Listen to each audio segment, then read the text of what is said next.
আসসালামু আলাইকুম। ভোটের লড়াই অনুষ্ঠানে আপনাদেরকে স্বাগত জানাচ্ছি। আমি মোস্তফা ফিরোজ। ব্রাহ্মণবাড়িয়া ৫ আসন নিয়ে কথা বলতে চাই। নবীনগর। এই আসনে বিএনপির প্রাথমিক মনোনয়ন দিয়েছে অ্যাডভোকেট আব্দুল মান্নান। তিনি দীর্ঘদিন দলের সভাপতি হিসেবে ওখানে দায়িত্ব পালন করেছেন, সিনিয়র মানুষ। কিন্তু তার পাশাপাশি সেখানে মনোনয়ন প্রত্যাশী একজন ত্যাগী নেতা কর্মী তকদির হোসেন জসিম। ঘটনাক্রমে বলে রাখি, আমরা ছাত্র জীবন, এরশাদ বিরোধী আন্দোলনে সেই উত্তাল সময় তাকে সবাই চেনে। ঢাকা বিশ্ববিদ্যালয় অত্যন্ত পরিচিত, এত সদালাপী, সবসময় হাসি মুখে সবার সঙ্গে কথা বলে এবং পরোপকারী। ঘটনাক্রমে সেই ছাত্র দলের নেতা, তারপরে বিএনপি নেতা এবং পুরো বলা যায় ব্রাহ্মণবাড়িয়া ৫ সেই নবীনগরে বিএনপির দুঃসময়ের কাণ্ডারি, সেই অঞ্চলকে তিনি সংগঠিত করেছেন। যেহেতু ছাত্র জীবন থেকে তার রাজনৈতিক জীবনটা চোখে দেখা, এবং তারপরও খোঁজখবর জেনেছি যে তিনি কি পরিমাণ নিবেদিত প্রাণ। তিনি এবার প্রত্যাশা করেছিলেন যে দল তাকে নমিনেশন দেবে, কিন্তু তিনি পাননি। তিনি এখনো অপেক্ষা আছেন, চূড়ান্ত মনোনয়নের অপেক্ষা আছেন। হয়তো ফাইনালি রিভিউ হইতে পারে। তার পক্ষে শত শত হাজার হাজার মানুষের সমাবেশ, গণসংযোগ, আবেদন নিবেদন সবই হয়েছে। দলের স্থানীয় পর্যায়ের নেতা কর্মীরা আবেদন করেছে, তাই তিনি অপেক্ষা আছেন। দল হয়তো চূড়ান্ত মনোনয়ন দেবে। দর্শক, দেখে আসি তকদির হোসেন জসিমের বক্তব্য।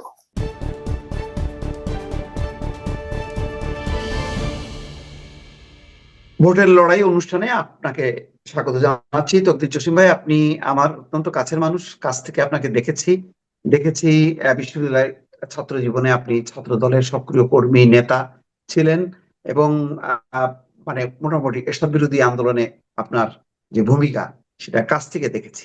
তারপরে আপনি রাজনৈতিক জীবনের ছাত্র দল থেকে বিএনপির মূলধারায় আপনি রাজনীতি করেছেন। তো স্বাভাবিকভাবেই আমার প্রত্যাশা ছিল যে আপনি নমিনেশন পাবেন ব্রাহ্মণবাড়িয়া ৫, সম্ভবত আপনার নবীনগর। তো সেই আসন থেকে আপনি কেন নমিনেশনটা পেলেন না? আপনার নমিনেশন পাওয়ার ক্ষেত্রে আপনার যুক্তি কি ছিল? আমি তো ছাত্রদল প্রতিষ্ঠা লগ্ন থেকে ছাত্রদল করি এবং প্রতিষ্ঠাতা মেম্বারও ছিলাম। এরপরে আমি বিভিন্ন দায়িত্ব ছিলাম ছাত্রদলের। লাস্ট কমিটিতে আমি 88-এ কালচারাল সেক্রেটারি ছিলাম। ছাত্রদলের কালচারাল সেক্রেটারি ছিলাম। তখন লাস্ট টাইম 88 জন সম্মেলন হলো, তখন আমরা ছেড়ে দিচ্ছি থাকবো। পরবর্তীতে ম্যাডাম গেলেন 88-এ নবীনগর, আমি সহ গেলাম। আমি আজকে আমাদের ভারতের চেয়ারম্যান সাহেব উনিও গেছিলেন। নবীনগর যাওয়ার পরে আমাদের অনুষ্ঠান তেমন ফলপ্রসূ হয় না, লোকজন খুব কম, কারণ বিএনপি বলতে ছিল না। তখন ম্যাডাম আমাকে বললেন, তুমি নবীনগর থাকো, নবীনগর থেকে দলটাকে গুছাও। কত সালের কথা বলছেন এটা? 88। তখন থেকে আমি নবীনগর আসছি, এবং নবীনগর আমি যখন আরম্ভ করি দল বিএনপি, তখন গুটি কয়েক ছিল আর কি। যেমন আমাদের ইনুমিয়া, মলাই মিয়া, সাদির, টিটু, এমন কয়েকজন ছিল। তাদেরকে নিয়ে আমি আস্তে আস্তে 19 দফা গ্রামে গ্রামে গিয়া বোঝাচ্ছি এবং জিয়া রহমান কি জিনিসগুলি বলছি। কারণ এটা ছিল জাতীয় পার্টির আখড়া, এর আগে ছিল আওয়ামী লীগ। ক্ষমতায় আসেও নাই। তো পরে আমি কাজ করার পরে 91-এ আমি নমিনেশন আমাকে দিল। দেওয়ার পরে একটা চক্রান্ত কিছু লোকের কারণে পরে ম্যাডাম আমাকে বললো যে, তুমি তো ছেলে মানুষ, যে বৃদ্ধ লোক কমিয়া তাকে দিয়ে দাও, ছেড়ে দাও, স্যাক্রিফাইস করে। আচ্ছা ম্যাডাম, ঠিক আছে। তখন উনি মাত্র 6,000 ভোট পাইছিল পুরা নবীনগর থেকে আসল। 6,000 ভোট পাইছিল, মানে জামানত ছিল না। যাই হোক, এরপরে আমরা তখন আমাকে বাদ দিল, কারণ আমার উপর তখন একটা ছিল, মানুষের একটা ভালোবাসা ছিল।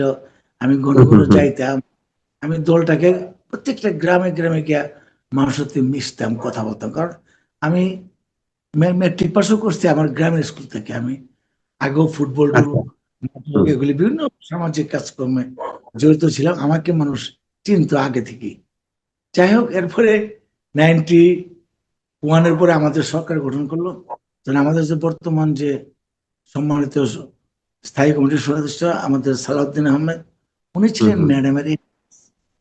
তো হুম, হুম।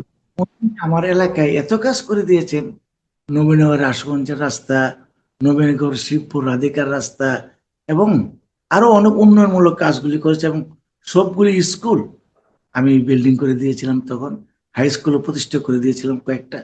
তো এতে মানুষ আমাকে পছন্দ করে, আর আমি সবসময় মানুষের পাশে থাকতাম, মানুষের বিপদ আপদ দেখতাম। ঢাকায় কোনো অসুস্থ হয়ে আসলে বা কোথাও কিছু হইলে আমি দেখি, এতে আমার প্রতি মানুষের একটা স্নেহ ভালোবাসা জন্মেছে। এরপরে 96-এ আবার সিদ্দিক রহমান সাহেব নিয়ে আসলেন আমাদের দলে, ক্যাবিনেট আচ্ছা। তো উনাকে দিল। দেওয়ার পরে পরে তো আমি দলটাকে গুছিয়ে আনলাম, আবার উনাকে দিল। দেওয়ার পরে উনি 15ই ফেব্রুয়ারিতে, তখন এরপরে সবাই এলাকার যত নেতাকর্মী আছে তারা সবাই আমাকে জোর করে আমার ফর্মটা যেটা জমা দিয়েছিলাম, এটা তো আমার সিগনেচার ছিল না, লাস্ট পাড়া। তখন এটা আমার বললো যে আমরা আপনার রাজনীতি করে আসছি, আপনি আমাদের ইজ্জত বাঁচান। আমি কি হলো? বলে আপনি ইলেকশন করতে হবে, আমরা সিদ্দিক সবরে মানি না। তারপর যেহেতু আমি কর্মীদের নিয়ে চলি, নেতা কর্মীদেরকে চলি, তারা আমার জন্য প্রচুর পরিশ্রম করছে। এই যে পরে আমি বলছি ঠিক আছে, অসুবিধা নেই। পরে আমি স্বতন্ত্র দাঁড়াইলাম। তখন একদলীয় ইলেকশন ছিল, কেউ পার্টিসিপেট করে না। আমি পরের লেভেলে কথাবার্তা বলে করলে দাঁড়াও না, অসুবিধা কি, আমরাই তো। তো যাই হোক, এরপরে 96-এ বিএনপি থেকে আমি পাইলাম আমার মনোনয়ন। আমি জয়লাভ করতে পারিনি, কারণ স্বতন্ত্র করার পরে আমার একটা গ্রুপ হয়ে গেছে, দলের একটা গ্রুপ আছে। এত অল্প সময়ে আমি অ্যাডজাস্ট করতে পারি না, তখন আমি চাইও নাই। আমাকে ম্যাডাম বাসায় ডেকে বললো তুমি নির্বাচনটা করো। আমি বলছি ম্যাডাম, বা দল দুই ভাগ হয়েছে, কিন্তু আমি এভাবে বললাম না, তুমি করো। তুমি, আমি একজন নাম বলছি, পরে বললো যে না না, ওকে দেওয়া যাবে না। এরপরে আমার কথা আবার বলছিল শ্রমিক দলের যে প্রতিষ্ঠাতা সভাপতি ইস্কান্দার সাহেব, তিনি তো মনে হয় সভাপতি ছিল, ফাউন্ডার সভাপতি, উনি আবার এলাকার, উনি আমার সাক্ষাৎ স্নেহ, ওনার সাথে আমি বহু বড় বড় প্রোগ্রাম করেছি। তারপর তুমি করো, আমি রাজি হইলাম।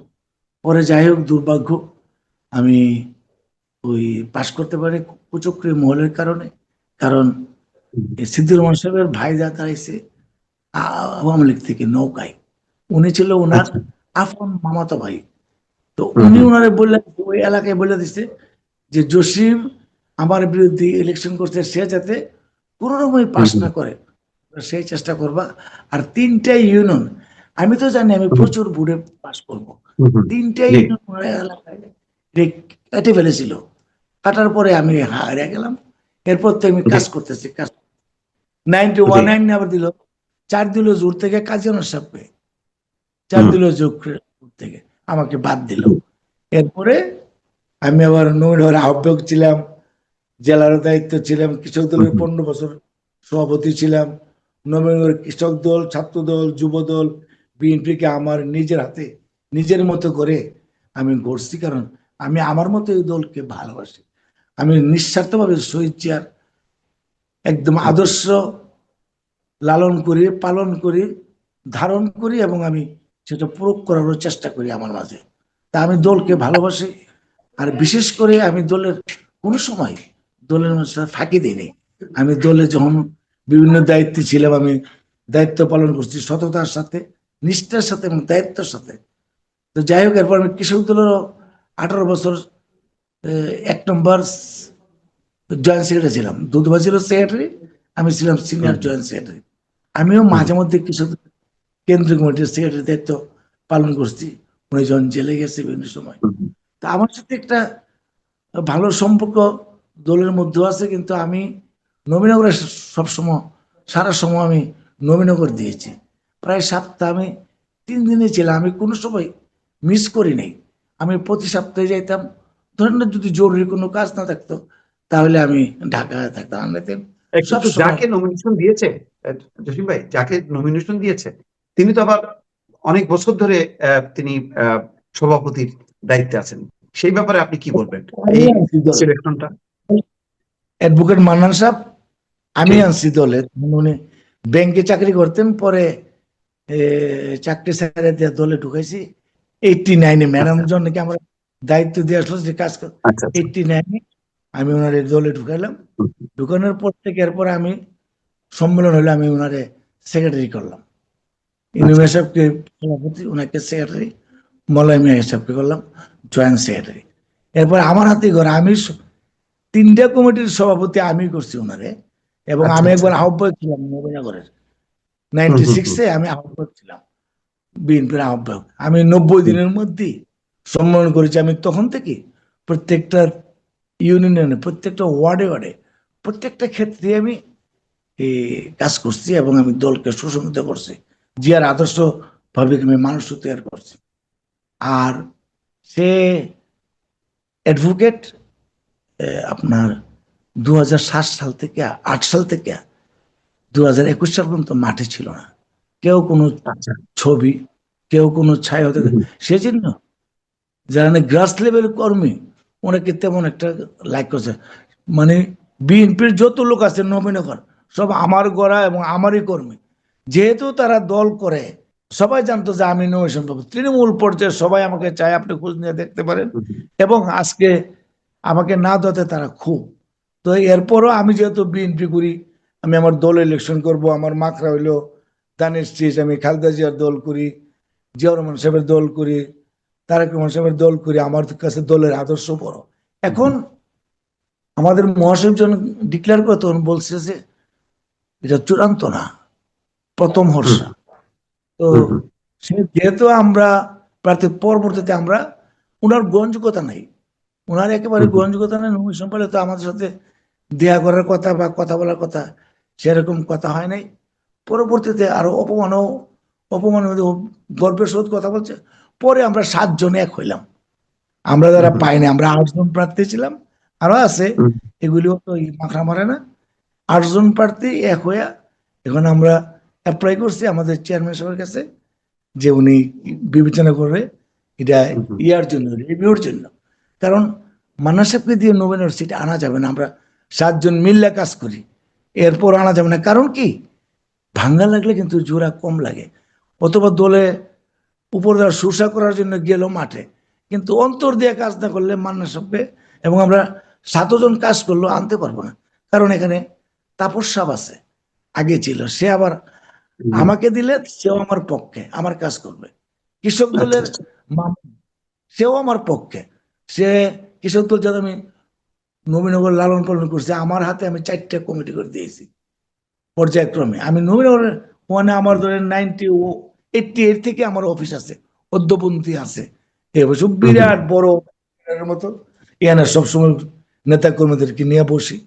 আর আমি সবসময় নেতা কর্মীদের খোঁজ খবর রাখছি। এই যে এবার যে ফেসিস্ট আন্দোলন হইলো, 37টা কেস ব্রাহ্মণবাড়িয়ার সবগুলি জেলার মধ্যে যতগুলো উপজেলা করেছে, সবগুলির কেস আপনি চিনবেন আপনি। আমাদের ব্যারিস্টার আশরাফ তরুণ আইনজীবী, তার মাধ্যমে হুম, সবগুলি কেস জামিন করে দিয়েছি। এবং আমার নিজের পয়সায় জামিন করেছি, তাদের আসা যাওয়ার খরচ সবকিছু। আমি বলছি যে দলকে আমি আমার মতো করে ভালোবাসি। এবং হুম, ব্রাহ্মণবাড়িয়ার সবগুলি উপজেলাতে ছাত্রদল বলেন, যুবদল বলেন, কৃষক দল বলেন, শ্রমিক দল বলেন, সবগুলি আমারই হাতে গড়া। এখন হুম, হুম, ব্রাহ্মণবাড়িয়াতে আমি 15 বছর ছিলাম, ইয়া, ব্রাহ্মণবাড়িয়ার সভাপতি ছিলাম কৃষক দলের, হুম, বিভিন্ন দায়িত্ব ছিলাম, অ্যাডভাইজার ছিলাম বিএনপির, ভাইস ভাইস হুম, প্রেসিডেন্ট ছিলাম, মেম্বার ছিলাম, এগুলি ছিলাম। তো আমি আমার দায়িত্ব পালন করতে কোনো সময়, আমি সব সময় মানুষকে আর্থিকভাবে সহায়তা করতাম, অন্তর দিয়ে করতাম। যেমন আমার নিজের জন্য যে খরচটা করতাম, যেমন আমার সংসারে 80% আমি খরচ করি দলে, আর 20% দিয়ে আমি না ওটা শহীদ আপনি জিয়ার আদর্শ ছাত্র জীবন থেকেই করতেন, এটা তো আমাদের আমরা চোখের সামনে দেখছি।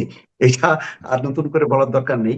এখন আপনার কাছে শেষ প্রশ্ন যেটা, যদি ফাইনালি ধরেন চূড়ান্ত নমিনেশন তো আপনি প্রত্যাশা করেন যে ফাইনালি হয়তো আপনি পাবেন, যদি না পান তাহলে সেক্ষেত্রে আপনার রাজনৈতিক অবস্থানটা কি হবে এবং কি আমাদের পরিণতি হবে আমাদের নবীনগরে? ভারপ্রাপ্ত চেয়ারম্যান বলেছেন যে ঐক্য, হুম, হুম, ঐক্য হলে ভেদাভেদ থাকলে চলবে না। আর এখন যে সমস্ত ষড়যন্ত্রগুলি হচ্ছে, এটি প্রায় উনি 1 বছর আগে থেকে বলে আসছেন যে এবার নির্বাচন এত সহজ হবে না, কঠিন হবে। জি, তবে আমি তো ধানের শীষের ইলেকশন করব, কিন্তু যাকে দেয় তাহলে এটা ভুল করবে এবং মাঠ পর্যায়ের নেতা করবে ওরা চায় না। তবে আমাকে দিলে হবে কি, কৃষক দলের ফুল সাপোর্টটা আমার। এরপরে আগের যে এমপি সাহেব ছিল তাপস সাহেবের ছেলে, তার সাপোর্টও আমার প্রতি, কারণ হুম, এরা আমাকে ভালোবাসে, কারণ 18 সালে তাকে দিতে নমিনেশন দেওয়ার পর আমি তার পক্ষে কাজ করছিলাম। মান্নান সাহেব কিন্তু কোনো সময় কাজ করে নাই। নবীনগরের জনগণ ইনশাল্লাহ এই সিট আল্লাহর রহমতে আনতে পারবো, 100% শিওর যে মিস হবে না আল্লাহর রহমতে। জি, আর আরেকটা অনেক জিনিস আমি জি, আরেকটা বলেন। জিনিস আমি সুবিধা পাবো, আমার একটা এলাকা আছে, এখানে 6টা আর 3টা 9টা ইউনিয়ন, আশেপাশে আরো আচ্ছা, 2টা আছে। এরা সব আমার পক্ষ হিসেবে, কারণ আমি যখন স্বতন্ত্র করছিলাম 96-এ, হুম, হুম, তখন আমি পাইছিলাম 42,000 ভোট। এরপরে যে আমি আচ্ছা, যখন পরে আবার ইলেকশন করলাম, পরেও আমি পাইছি। আমার কিছু ব্যক্তিগত ভোট আছে, 96-ও ছিল 40-42,000 ভোট। এখন তো ইনশাল্লাহ আমি বাড়াইতে বাড়াইতে আমার নিজের ব্যক্তিগত ভোট আছে মিনিমাম আল্লাহর মতো 80,000। কারণ আমি প্রত্যেক মানুষের সুখে দুঃখে ছিলাম, বিপদে আপদে ছিলাম, বহু লোকের টাকা পয়সা দিয়েছি তাদের বিপদে আপদে ব্যবসা বাণিজ্য করার জন্য। আমি আমার দলের নেতা কর্মী যারাই পাইছে সে একটা দ্বারা, এটা জি, সেন্ট্রাল থেকে আরম্ভ করে অনেকে এই ঘটনাগুলি জানে। তা আমি জি, দলকে ভালোবাসি। আর জি, আর তো আমার বয়স নাই, আমার জি, কিন্তু জি, বয়স খুব কম নাই। বুঝতে তো পারছি, আমি জি, জি, অনেক পরিশ্রম করেছি, অনেক মার খেয়েছি, জেল হারছি। কয়েকদিন আগেও বাঞ্ছারামপুর আমি আক্রমণ হয়েছিল, আপনারা জানেন। তো যে জি, জেল খেটেছি, তো আমাকে যদি দলে মনোনয়ন দেয়, তাহলে জনসাধারণ এবং নেতা কর্মীরা উৎসাহ পাবে যে ত্যাগী লোকদেরকে, এবং আমার যোগ্যতা আছে আমি কাজ করার মতো, আমি করতে জি, পারবো। জি। তো অনেক ধন্যবাদ আপনার মাধ্যমে আমি জসিম ভাই, অনেক ধন্যবাদ জানাই ধন্যবাদ জানাচ্ছি। সবাইকে। দর্শক শুনছিলেন নবীনগর আসনে বিএনপির চূড়ান্ত মনোনয়ন প্রত্যাশী জসিম ভাইয়ের বক্তব্য। নিশ্চয়ই আমরা আমাদের এই আলোচনার অন্যান্য আহ, নির্বাচনী এলাকায় সেই তৎপরতা এবং তার সংবাদগুলো, আপনার বিশ্লেষণগুলো আপনাদের সামনে হাজির করব। আজ এ পর্যন্তই, ভালো থাকবেন। আল্লাহ হাফেজ। দর্শক দেখলেন ভোটের লড়াই অনুষ্ঠানে তকদির জসিমের বক্তব্যটি। দর্শক নিশ্চয়ই এবার হাড্ডাহাড্ডি লড়াই হবে, সুতরাং আবারও পুনর্মূল্যায়ন হবে। যেমন দেখা গেছে জামাত ইসলামীর 150 আসনে আবার মূল্যায়ন হচ্ছে, বিএনপিতে উল্লেখযোগ্য আসনে মূল্যায়ন হবে বলে অনেকে আশা করছে। সেই তালিকায় যদি তকদির হোসেন জসিম স্থান পায়, নিশ্চয়ই ছাত্র জীবনে আমার কাছ থেকে দেখা আমি ব্যক্তিগতভাবে খুশি হব। তারপরও তিনি বলেছেন যে দল যেটা সিদ্ধান্ত নেবেন সেটাই মাথা পেতে নেবেন। তার এই মানসিকতাকে সাধুবাদ জানাতে হয়। দর্শক ভালো থাকবেন, আল্লাহ হাফেজ।